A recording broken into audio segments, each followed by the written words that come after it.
And now for a youth-led conversation on how to mobilize a generation of young people for the SDGs, hosted by the Big Six youth organizations. Hello, everyone. Today we're joined by 5 amazing young people from different organizations within the Big Six youth organization. So they're going to be having a conversation just to tell us about their journey on the work that they've been doing for the SDGs. And the title of our session is going to be How to Mobilize Millions for the Goals.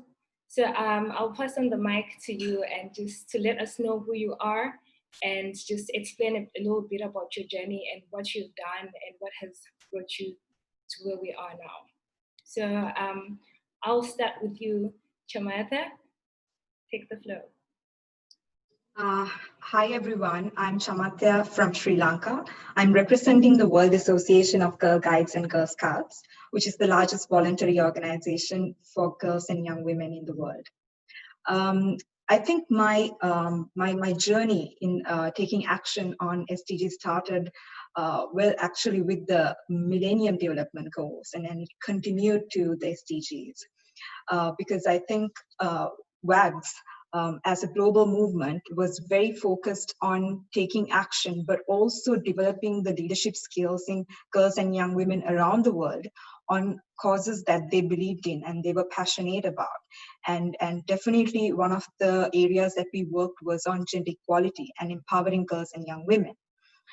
So I think I have been in the Girl Scouts and Girl Guides movement for the past almost 20 years.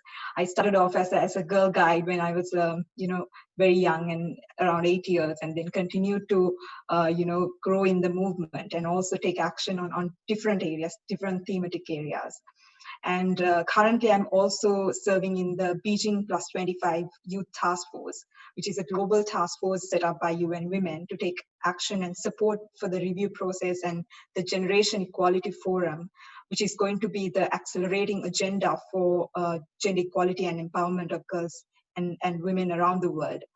And so it was for me, I think, the fact that I was very passionate about working on gender equality, on achieving gender equality around the world, but also specifically in Sri Lanka, because we had a lot of issues around harassment, gender-based violence, and the lack of awareness and education that we have around this thematic area. So I think the curriculum that we developed from WAGGGS, which is Voices Against Violence, along with the Stop the Violence campaign, we've managed to reach out to the grassroots level and the local areas in Sri Lanka. And then I think my journey on taking action started from there.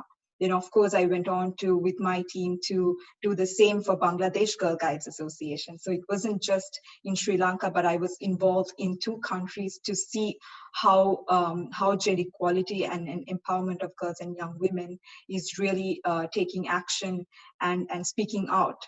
And also how to educate and raise awareness among our girls and young women to be able to take action and speak out on the same, and for them to be part of SDGs journey too. So I think I started from there. And then I would really like to hear what Meti would like to share with us on how her journey started and also a little bit about herself. Thank you, Chamathya. I hope I said that right, hopefully.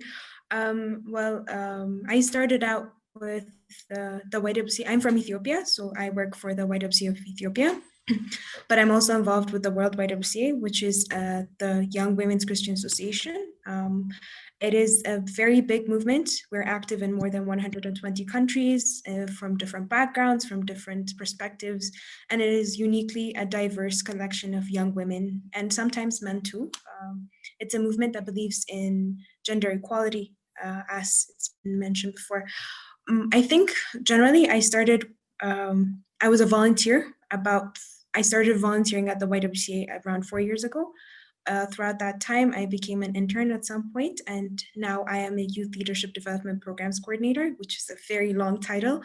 But as it explains, basically, I work on empowering young people to basically work on the SDG goals, even if they might be from different backgrounds. Like we work on climate justice, and we also work on gender equality, inclusive cities, different basically all the SDG goals, because that's basically what we're aiming for by 2030. So so far it has been a bit of a challenge with a lot of the how to mobilize people basically, and it has been an interesting journey, and I'm very happy to hear what you've had to say, and I'm also really excited to hear what Anna has to say. Thank you. My name is Clara Marti. I'm from Latin America, specifically from Uruguay, a small country in Latin America, and I am representing the YWCA. I have a degree in education, and I am at present studying a master's degree in direction of international cooperation projects. And I have been involved with the YMCA since I was a child, and I am currently a member of the board of directors of the YMCA of Montevideo, which is the capital of Uruguay.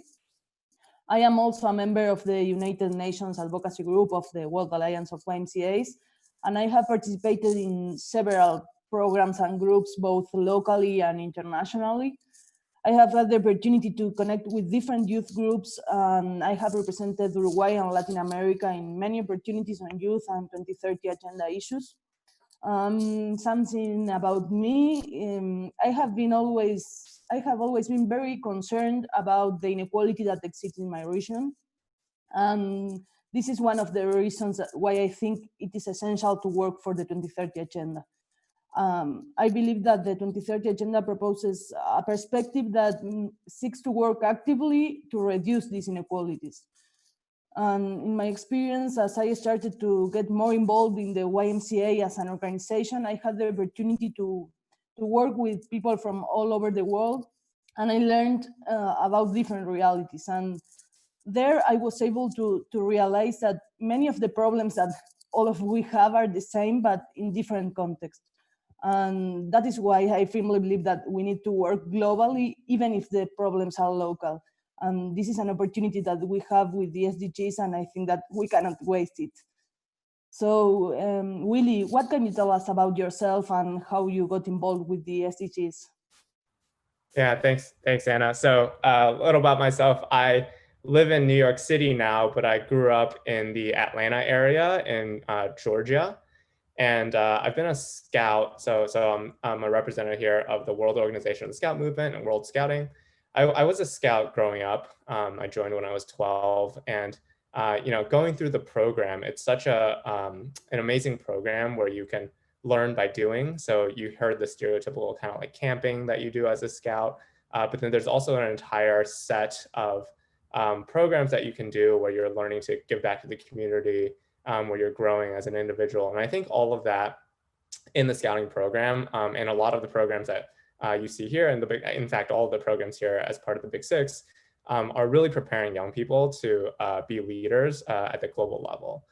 So, I was a scout as a kid and then have gotten more involved in World Scouting as we come. And one of the things that I've noticed, and I'll speak kind of not to myself, but to the organization as a whole. And I love that Anna brought up this global and local kind of juxtaposition. And we hear that so much in UN materials and at NGOs at the world stage. So all of the Big Six here, we hear that. And scouting is such a local activity. You might stereotypically hear about, if you guys have seen Up, you see like the merit badge for helping a grandma cross the street. Like there's so many of these like local things that you're doing as a scout. And what we've seen, like even during COVID, for instance, is, Irish scouts setting up programs to help at-risk people get groceries in their local communities, or Canadian scouts helping distribute masks, scouts from the US going to elderly homes to do shows through the windows because you can't go inside. So there's so many of these like local things that scouts are doing around the world in their communities. They're learning by doing, they're being results and impact oriented, they're getting these things done.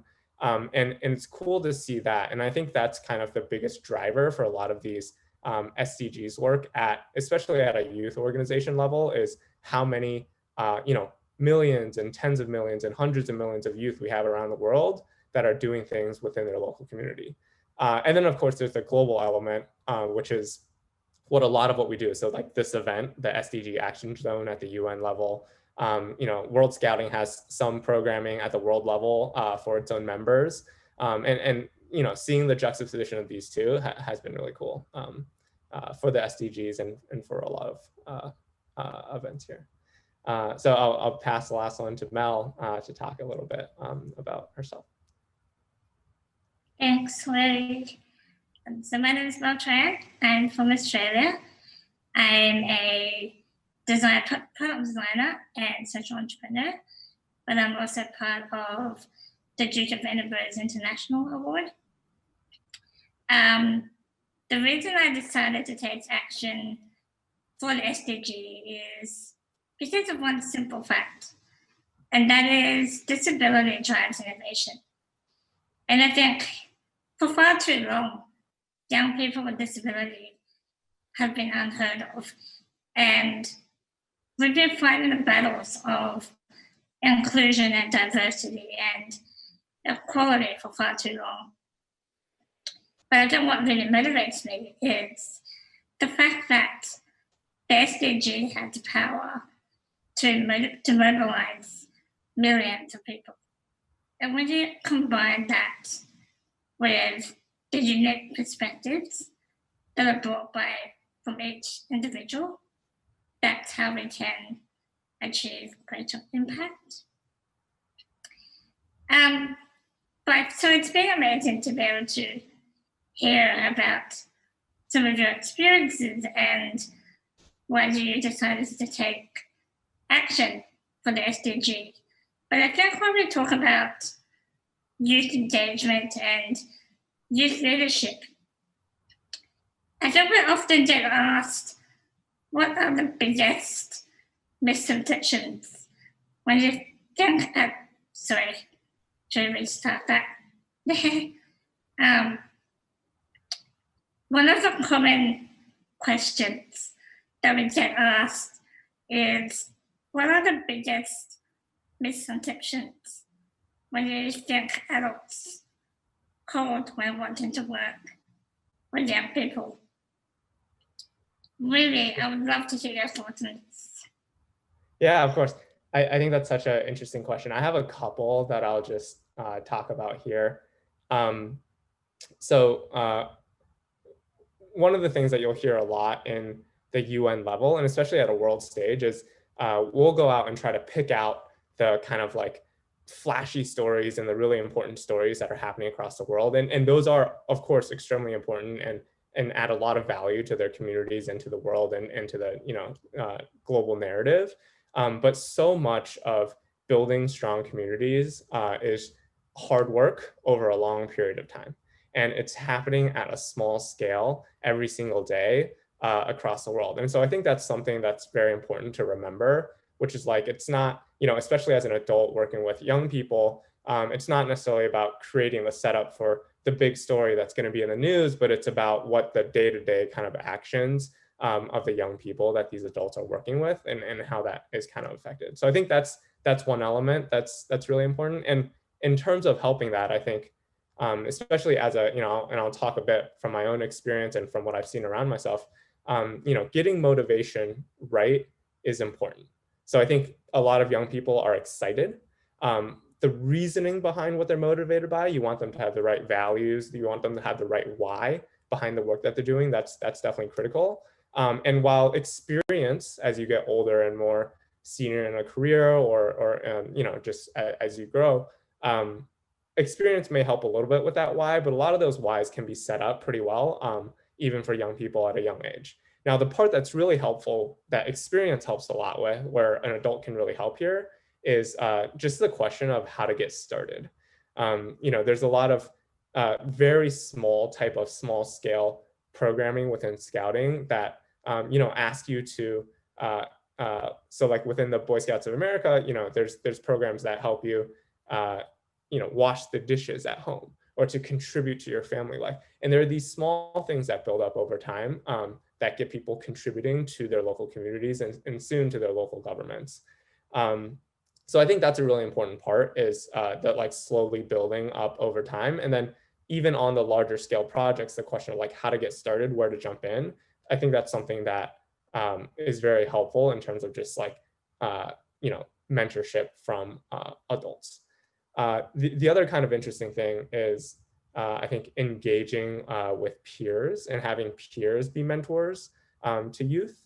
This is something that, you know, a teacher told me once when I was in like 3rd grade, and the teacher was like, no matter what I say to you, you know, the 5th grader, what they tell you is gonna, you know, be more important than what I tell you this entire lesson, right? And so I think that's a really insightful kind of like nugget of information where, you know, if you want to get a 3rd grader to be very excited or to do something a certain way, it's in many ways behooves you to like get the 5th grader and the 4th grader involved in that kind of mentorship. So I think those 3 things. So one is like focusing on the kind of long-term systemic kind of work that's happening day to day rather than the flashy stories. Giving tips around young people of how to get started and how to get executing on some of the ideas that they have with the right motivations. And then the last is engaging their peers for mentorship. So with that, I'll pass it to Anna Clara to kind of talk about her thoughts here. Thanks, Willy. I think that one of the main misconceptions adults have when working with young people is that they think that we are here like to fill in a space, but we are here because we have the capacity to be here, not because it's okay to have young people, but because I think that we have something to say. Personally, it has happened to me that some adults are surprised when I do a good job or present a good project. And they are not surprised if that project is proposed by someone over 40 years old, for instance. And I think the main problem is that they look more at who is proposing it and not at what they are saying or the impact it might have. I think it's fundamental that we are aware of this, and we should be permanently preparing new young people who can be tomorrow in the places that we are now. And it's about, I don't know, but generating spaces for debate, for discussion, and making the 2030 agenda known in places where there are young people who could be interested in that. And this means that like the circle is never broken, and there is always a young person somewhere in the world doing something to change the reality. And I think that something similar as Willy was saying, but we need to work with the young people we know so that they can trust them and show the adult world that they have a lot to contribute. And I think it's important to work with adults, but first you have to work with young people so that they feel confident to share their ideas and their opinions. And at this point, it is important to work as a team so that young people can share their experiences and they feel more confident with their peers. What can you tell us about this, Mel? Thanks, Anna. I think there is a all fascinating points, and there are many assumptions, I think, about when you think about working with young people. But there's another element that we should add to this as well. I think being a woman with a disability and adding that to the equation of being a young person also brings a unique and very fascinating perspective to the work that I do. And if we were to look at some of the world's largest global youth organizations, like the Youth of Edinburgh's International Award, it's a perfect example of a model that successfully brings young people and is driven by and for young people.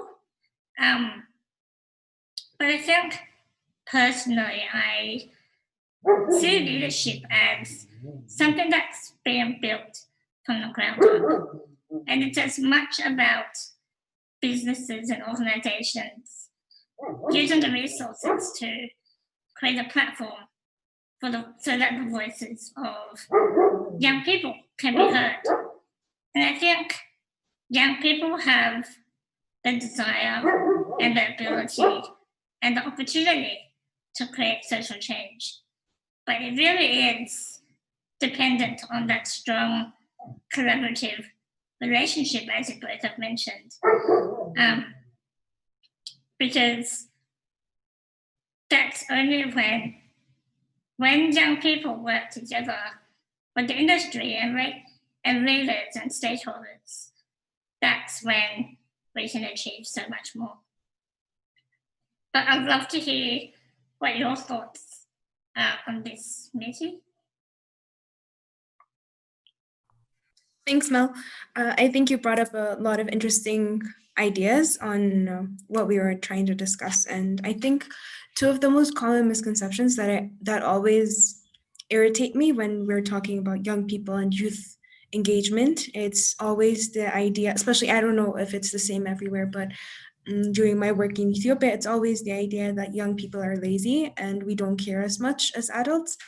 And also, there's also this misconception that wisdom only comes from people that are much older or that have been through life, and that we young people only come up with fresh, bright ideas. But that's not true. Like, young people can be wise, young people can go through experiences that shape us, young people can be mature, and it's the generalization entirely. It's like how we were generalized as this group of people who can be labeled as good or bad, and from place to place it's always a different idea, and we've already been labeled as a group basically, and we have to fight that stigma, which is ridiculous because we're people, and someday we're going to get older and we're going to be part of the adults group, and then we're going to have to deal with these things when engaging young people. And I think the one thing we have to understand when we're talking about this is that young people can be as wise, and we're not one group. We're different people. We're different individuals who come from different backgrounds and who have different ideas and who bring different things to the table, basically. And I think that's something that needs to be understood, especially when people are trying to work with young people, basically. And I think that's something that needs to be well understood before trying to engage anyone, especially because it's very irritating to us to be treated as part of a group when we're individuals. And I would love to hear what you have to say, Chamathya. So I'm going to give the mic over to you. Thanks, Meti. And I think I agree with all the sharings from other speakers as well, because I think we collectively face such misconceptions when we want to have young people working on these agendas and processes. And one thing I could say from my experience is that a lot of people have the myths and misconceptions around young people not being as experienced or as not educated enough or skilled enough. And sometimes, they could be troublemakers, if we give them that position in a decision-making table. And I think that is a barrier that we all have to kind of overcome, and which is very unfortunate because it's so important to have the youth voices in the table. We don't want people to say, oh, young people are facing something like this. We want young people to come to the table and say what the issues that they face or what the work that they are doing. So I think the representation and inclusion of young people at all levels of decision making is very, very crucial. And I think that's another, intergenerational kind of issue that we face across all borders and, even at global spheres. And one example that I could give from our organization is that I was a World Board member and the youngest to be serving in the World Board. I was appointed when I was around 25, and we've rarely had any, young person at a global decision-making level as such. So I think now we are actually changing as an organization, and what we've experienced is that from recent research we did is that young people saying, and especially young women and girls are saying that they're ready to take up decision-making roles. It's just we need to give them that space and that capacity and build their skills to be able to do that. So I think as an organization and movement, what we are doing is we are constantly bringing and giving the girls and young women the experimental learning that they could have by taking action on SDGs, on different other projects, so that they're able to build their skills and build their knowledge on different areas, and be able to, be part of a process or system equally with the adults. So I think that's one of the best practices that we try to do in our movement is, through different programs and different projects, we try to engage girls and young women equally along with adults, so that they're able to build that experience and capacity to be able to be part of this. And I think another factor is that, what we find is that sometimes, like, what we earlier heard, that they feel that young people are not as interested, in any of this, but that's not true. We have a lot of young people, and I think our organizations are a great example for that.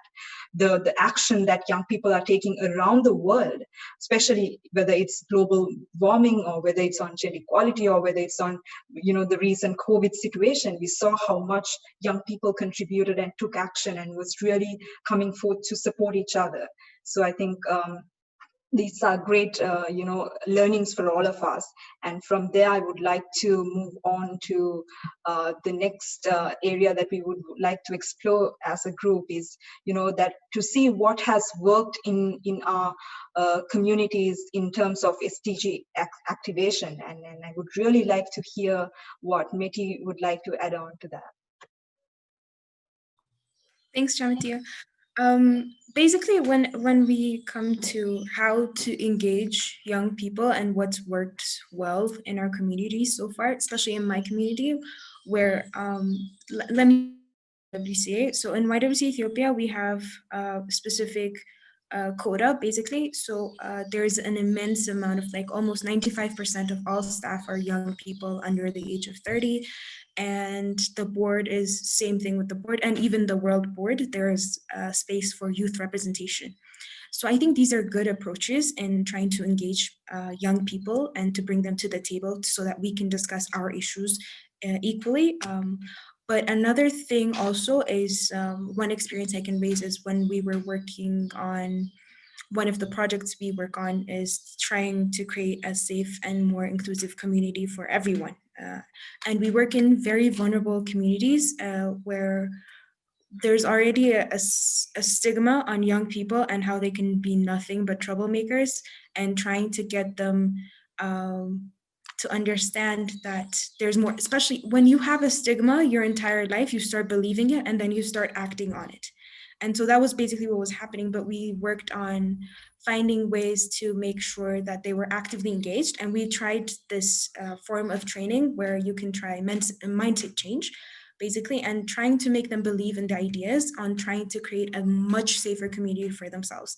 And it is one of the most effective, I've worked on different projects so far, and it's one of the most effective approaches I've ever seen in trying to engage youth, because they understand, when we understand that it's for our own common good, then we start to work as hard for it. And it's usually this misunderstanding that always creates a gap and that brings the misconceptions that we were talking about earlier.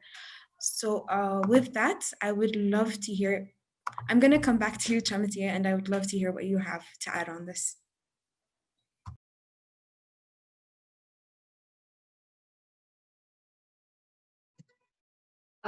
Yeah, definitely. And I think, especially in terms of SDGs, I think I could probably be sharing my personal experience directly on taking action on, like I said, the SDG that I worked on gender equality and empowerment of girls and young women.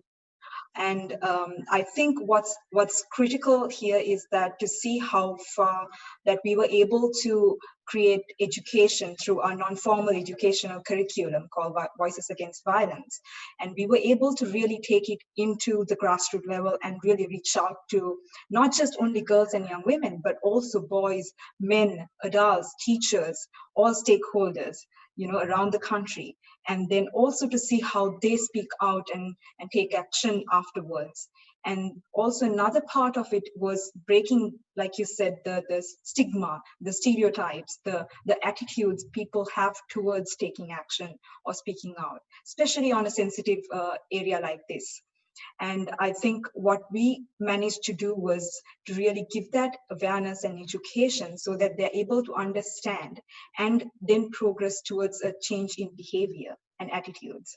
So we managed to do this in a way that we were able to monitor how far we progress. And we're very happy with the results we were able to achieve. And one important factor is that the importance and the recognition people have towards non-formal education.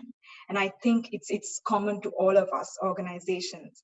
And it's important that people actually identify that it is as equally important as formal education, and what we contribute as movements and organizations that really depend on non-formal education. And it is really have been a great learning experience for me to see how it worked in Sri Lanka, and also when we took the same to Bangladesh and how it worked there. And our best practices that we have been sharing with each other as South Asian countries, and also where the similarities were, where the differences were, and how different we have to approach certain situations. So I think our activation actually started from there, particularly on taking that SDG into the grassroots level and how people involve with each other. But that was primarily on taking action on gender-based violence. But we've also been very, very active in, speaking about climate change and on earth conservation and global warming and also economic justice and how we empower young people economically and give them that education and skills to be able to thrive in the future. And then I'll probably move on to the next speaker to hear what he has to share. I think, Willy, you can take on from there. Yeah. I'm thinking about what's worked in communities and in Scout communities for SDG activation. I think there's a couple of things here too. One of them is, similar to what Chamathya was saying at the beginning of this. These organizations have been around before the SDGs. They've been around before the MDGs. And they've been doing work that might be classified as SDGs work since far before, and will likely exist far after the SDGs or whatever new framework or program that comes from the UN since then. So I think that's important to remember, is the alignment and the long-term kind of alignment with the kind of stated goals of the SDGs that these programs have been pushing for a long time. And the way that they kind of do it, one element that's very tactically that has worked for the scouting program and the scouting movement is just incentivization through patches and rank advancement and awards. This is like a very common thing that you may have heard of. So I think that's been helpful because it gives a narrative around just an amount of like work that some scout is doing across the world. They can tie it to some global narrative, and then in many cases like that might be brought up to recognition that gives them a way to explain it to other people very quickly. So that kind of like shared narrative is important. The other thing is making it fun. So while there is a large group of, classifying all young people as being disinterested and working on, let's say like serious issues or serious problems is definitely inaccurate and wrong. There's a large group of young people who do care deeply about this and will be working on it, a lot. And I would say most young people care about this to some degree. The other element that's important, especially as you get to younger and younger kids, is making it fun and bringing kids into the program is important. So I think that's a big part of the Scout program is the kind of joke that we make is like, we create this fun program that like kids come and have a good time, and then before they know it, they've like learned something, and so that's worked, I think, a lot for scouting. The other thing that's been interesting is just focusing on results and impact. I think when we talk about our generation, especially with the internet, there's been such a personalization of a lot of big kind of news narratives. So I think these like grand August narratives and stories don't necessarily move our generation as much as they may have a few generations before. And so, every story that we hear has a personal touch, it has an insider touch, and a lot of it's, adding transparency to what we hear in the news. And so I think a focus on like the core substance of the results and the impact over a lot of the grander narratives is kind of important for for our generation. So one of the things that scouting does here is so we've created a measurement program to track SDGs across the world and the amount of hours being contributed to it, the projects that are being involved in it. That's at sdgs.scout.org, and it's just an easy way of knowing like how well the program has been doing towards, or what the program has been contributing towards SDGs. And it also gives a platform for I think much needed recognition, and this is for people of all age groups, but also specifically for young people, this the ability to kind of show off a little bit the work that they've been doing is quite important. So I think those two have been really good from a scouting perspective in terms of activating the community. And with that, I'll go to Mel again. I think for me, I think the Duke of Edinburgh's International Award was one of the many experiences that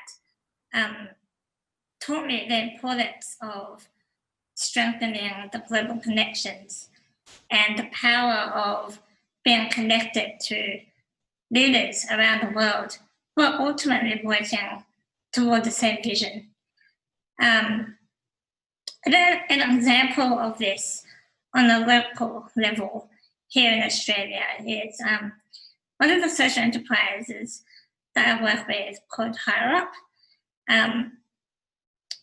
So Higher Up is an online platform that allows Australians with a disability to find, hire and manage their own support workers who are able to assist with daily living activities. But the concept itself addresses a fundamental human right to be included and to participate and to contribute. And I think over the years, one of the most important lessons that I've learned as a product designer, as a social entrepreneur, is to be brave, to be bold, and to be innovative, because challenges can be turned into opportunities. And that's precisely what brings all of us here today. And with that, I think I'd love to hear from you, Anna, and hear about your experience with this as well. Thank you, Mel. At this point, I find it interesting to share 4 ideas that I think are very related to the activation of the SDGs. Firstly, in our organization, something that has worked very well is to carry out the planning of our activities within the framework of the SDGs. This implies that when planning, we associate the objectives of our activities with the SDGs, and we are aware of how we are contributing to the implementation of the 2030 Agenda. Secondly, I think that whenever we promote projects and leaders with a strong impact on the community, we are working for the SDGs. And it is important that we are clear about this. If we want to be part of the decade of action, we must generate projects that focus on the transformation of our communities. The third thing is that I think that we should always promote the 2030 Agenda with volunteers and staff from our organizations, but also in our families and with our friends, because every time someone new knows about what it is about, there is a greater chance that they will get involved in the issue, and that's very, very important. Fourth and finally, as Willy shared, I think that a great lesson from the 2030 Agenda is that it is very important to measure the impact of our actions. And the SDGs provide us with indicators to measure what we do, and that allows us to clearly define what needs to be done. And without knowing what needs to be done, we cannot think about multilateral projects. The 2030 Agenda is very wide and focuses on fundamental aspects for all our countries, the planet, prosperity, peace, partnerships, and people. It doesn't matter what region we belong to. And it addresses very diverse issues, such as environment, inequality, education, employment. So I think that as youth organizations, we have the responsibility to generate projects with young people that address these issues and contribute to creating a more equal world. All of our organizations have been working with youth for over 100 years. And I think that one thing that has become clear in all this time is that we need young people to make a difference. So SDGs are challenging and there is still a lot of work to be done, for sure. But we are convinced that by involving young people and responding to their needs and interests, we can work hard in this decade to achieve it. So thank you. Thank you so much to all of you. It has been so inspiring just listening to everything, your journeys, what you've gone through, the challenges, and how you've kept going throughout the years. I mean, we often hear about how young people constitute the largest generation in history. And obviously that also means that they hold the largest capacity to achieve the SDGs and the next developmental agendas post-2030. So I just hope that this conversation that we had, I mean, as Willy was saying earlier, that, you know, the third grader listening to the fifth grader, I felt that way, just being part of the conversation with other young people. I mean, it's important for the intergenerational exchange and the intergenerational collaboration, but it was also inspiring just to hear from young people about their journeys and everything. I'm just hoping that the conversation that we had today and the conversations that we're going to have offline after this with other people will help us to mobilize millions for the goals and probably help also other young people, governments and civil society organizations and everyone else in the world to just take action for the SDGs and for the development of our communities. So thank you again.